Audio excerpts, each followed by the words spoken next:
Mario!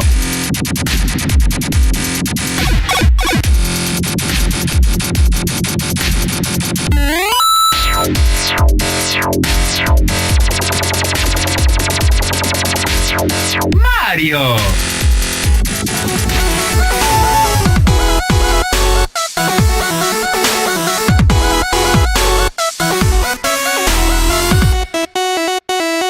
Hello and welcome to the Renegade Reviewer. I'm your host John Paul, and today I'm bringing you a game that I wasn't so happy with, but that's to be, seen. You might really like this game. But today I'm covering Heavy Rain. Now, Heavy Rain is definitely heavy on the soul. It has a lot of good story elements. It has a lot of good plot twists. It is enjoyable for the story itself. Now, that's not what I'm here to complain about. I love the story. I thought it was really cool. I liked the way they twisted stuff around. They did leave a lot of holes in the plot. Those were some of the things I didn't enjoy about the game. There were a lot of things that happened that you were like, oh, I wonder why this is happening. There must be a reason. And then it kind of turned out, hold on just a second.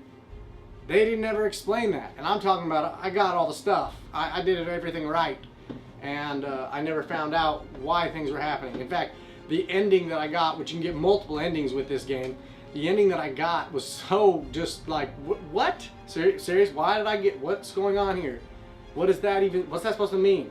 But they were just extra endings that you get if you do certain things right. And they were just like, whatever. Anyways, I guess maybe that's what happens when you get too much bonus content in a game. But there are lots of endings, so that's supposed to add to replay value.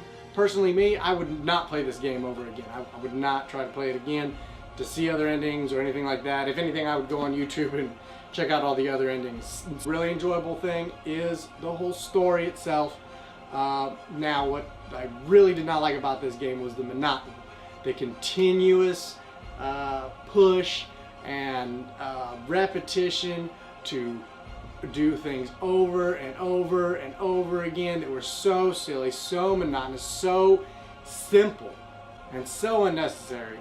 They had to do them. I mean, instead of having 2 flicks to go change a baby's diaper, you have about 10 clicks, 10 flicks, 10 switches, 10 button hits, and you gotta hold 3 of them down at the same time just so you can freaking put the tabs down on the diaper to put the baby's, keep the baby's butt tied on the diaper. Also, the controls were really, you're supposed to be feeling, this pressure, this tension at certain points, and you bump into a wall because for some reason your character wants to go to the right when they should be going to the left. And they try to make it look smooth, like you're bumping into a wall, kind of like I've seen in other games where you have this cool animation when you kind of bump into a wall and you kind of slack. Well, this is kind of like your slow motion bumped into a wall when you should be going fast. And there's no running in this game. Other than the scenes where you're supposed to be running and they make you run, there's no running. There's no quick key to go, oh, I'm going to run now. I got to get through this. I'm getting tired of just sitting here or walking through this house at 5 miles an hour. I want to go 100. You're not going to do that in this game. This game is about patience. It's about time. It's about repetition. It's about being tenacious. And if you're not tenacious and you don't have a desire to put 10 to 12 hours into a game so you can do everything right, you're really not gonna enjoy this. But again, there are people that, now don't get me wrong, I'm not turning this whole, type of style of game off. I love the Telltale games, the Walking Dead games, and I'll cover those in another episode. But I love the Walking Dead episodes that they have.